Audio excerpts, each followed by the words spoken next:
Amen. Thank you, Jesus. All right, well, good evening.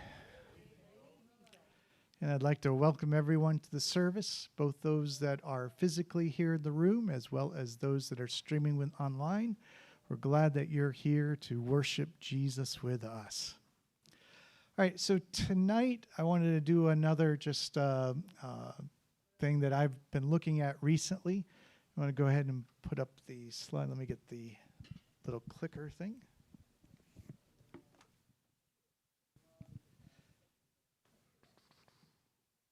Comes on. All right. All right. So first, before I tell the topic, I was just curious, does anybody here know what this structure is that I didn't already tell earlier? So I know some people could have. Is this recognizable to anybody? You got it? What do you think?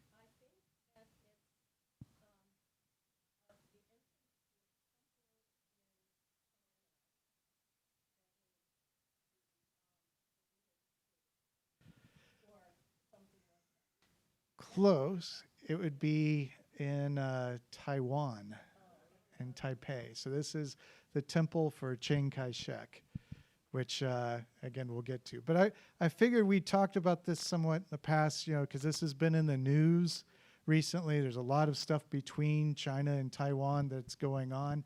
And so I just figured that we could share some of the history, that's behind it. And once again, there's a lot of stuff there, so we're not going to get through it in one night.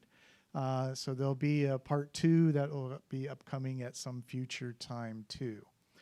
So if we just look though at this comparatively, China is very, very large. There's 9.3 million square kilometers there. For Taiwan, it's only 32,000 square kilometers, or 0.38% of it. And just in comparison, the United States is 9.1 million square kilometers. And that's just of land area. If you create or count all the seas or lakes, the U.S. would be a little bit larger than what China would be for all of the land. But if you just talk about land area, China is a little bit larger.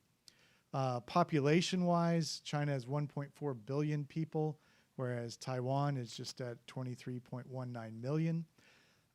Taiwan, by the way, is right there off that edge, off the coast. You can see it now circled in red.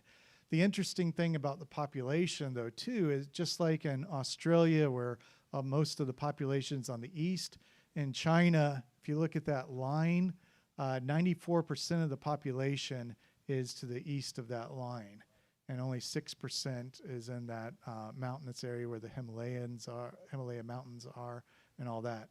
That's also why China has only one time zone, even though it's about the same size as the U.S., east to west. For the continental U.S., they do everything in one time zone because most of the population is on that east side of China. Taiwan, though, if you go back in the history, in the 1600s, there were Portuguese sailors that had done some settlements on the island. They called that name of the island Formosa. And that is usually what was called in Europe. So if you see the literature on it, Taiwan is basically just the name of that big island, even though Taiwan, as we know it now, has other outlying islands that are part of it too. The Dutch settlements then replaced many of the Portuguese settlements over time. And then they basically petered out or left after China got in there too. So there's about 80 miles between Taiwan and the mainland there. If you think about it in the U.S. size, it's about 90 miles from the Cuba to Key West. So it is very close, in that regard. So then we'll go to the Qing Dynasty, and there's a lot of Chinese words in here, so there will probably be some that I'll mispronounce. I did look up some of these, but I'm just going to say them with confidence, so you won't know if I'm mispronouncing them unless you look it up later yourself. But this is one I looked up. So it's called the Qing Dynasty. That's how that's pronounced. The Qing Dynasty was basically established in 1636. started in Manchuria, and it gradually was able to gain control, and it took over from the Qing Dynasty that came before it. And part of its outgrowth, it took control over the island of Taiwan in 1683. And it was interesting because the Dutch, they were fighting with some of the Aboriginals that were there. They initially were helping the Qing Dynasty come in, but once they came in, they basically were displaced at that point. And most of the population then was of Chinese descent. Then we'll fast forward a few hundred years here to the first Sino-Japanese War. This was from 1894 to 1895, and the Empire of Japan won the war. And part of the war spoils, it got the island of Taiwan. And they allowed the residents there. They said, you have 2 years. If you want to stay in the Qing Dynasty, you have to move to mainland China. Otherwise, you can assimilate and stay here on Taiwan. And the thing that the Japanese brought in was they brought in a lot of the industrialization of the island. So they were building railroads, they were building factories, they were making the agriculture be much more beneficial, to support more things on there. And that really plays a big part later on when we go back, because they were already ahead of where a lot of China was at that time, just because of the influence the Japanese had in getting the island up to more modern, at the time, more modern industry. In China, though, itself, there's a lot of things that were going on in the Qing Dynasty at the time. There was a lot of foreigners that came into the land. There was a lot of Christian influence in the land, too. I talked about, with Hudson Taylor starting the China Inland Mission, a lot of missionaries, in China that were there, that were operating. But the Boxer Rebellion was a group of people that were very anti-foreign, anti-colonial, and anti-Christian. And some of this was because of the losses that they had with the war with Japan. They were still feeling the brunt of the loss of that. And they were blaming it on these foreign influences that were coming in. And these were mostly done by people, just the sentiment in the land. It didn't start with the Qing Dynasty, on how they were trying to incite or do anything. This was just people, fed up with it. And so there was a lot of these type of rebellions that were going around that were just killing foreigners, killing Christians, killing anything that they thought was colonial, and creating this, kind of terror that was going along on it. A lot of the other nations then started responding, saying, hey, we don't like you killing our citizens in your country. And so they were forming, their own responses to that, going in there trying to protect, because they weren't getting assurances from the government. And the empress there, who is Empress Sisi, was hesitant at first at how to handle it. But then she decided she was going to side with her citizens, side with the ones that were rebelling on it, and declared war on the Eight-Nation Alliance. And that really signaled the beginning of the end of the Qing Dynasty, because they couldn't win that or keep that out, and it was just an embarrassment, across for them. So between those years, there was a number of other uprisings, things against the government, and it's just a lot of revolutions that the Qing Dynasty was able to put down until it really came in a head in 1911 with the Zen High Revolution. And this was, again, after that decade of the revolts and all that. This one finally is the one that toppled the dynasty. And all the provinces of China then had declared they were no longer part of the Qing Dynasty. And so then on January 1st, 1912, the National Assembly declared the establishment of the Republic of China. And they installed Sun Yat-sen as the president. And he had a number of interesting ideas or policies. He was known as, he actually came from a family that he was born in China, and he grew up in an Anglican church. And he had a lot of that type of influence, the Anglican influence in his life beforehand. But he had this, what he called the 3 principles of the people. And this is what he established for the new republic that he had and the political party that he founded, which is called the Kuomintang. And it had the 3 principles. One was nationalism, so he wanted independence from any type of foreign domination coming in, trying to tell China what to do.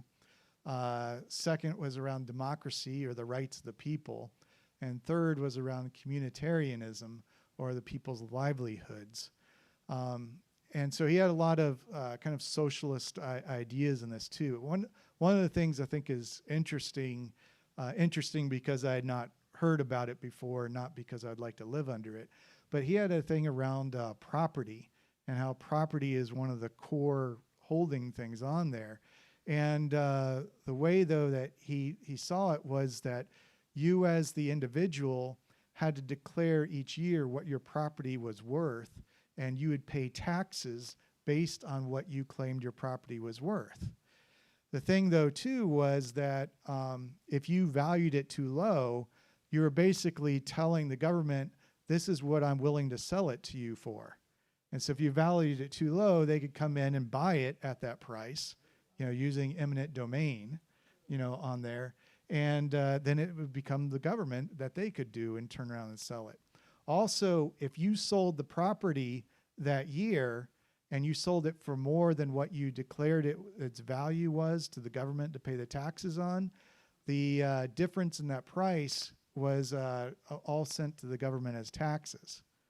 So if you declared your property, just to make it easy, at $1,000 and you sold it for $2,000, you'd pay $1,000 in taxes right then. So 100% of that profit, over what you declared the value of. So as I said, I thought it was interesting, although, again, I personally wouldn't want to live under that. But so they declared the Republic of China. They had these principles, and yet the next years was really a period of what they call the Warlordism, because not all the provinces wanted to go over it. There was a lot of other people that were vying for power, during that time. So the period between that time and up to 1928, there was a lot of challenges to this new republic. And in January of 1923, Sun Yat-sen wanted to hasten his way of getting the conquest of China. And so he aligned with the Chinese Communist Party in order to gain support from Russia. And then Chiang Kai-shek was appointed as the commandant of the National Revolutionary Army. And with Russia's help, they started making progress, defeating the various warlords.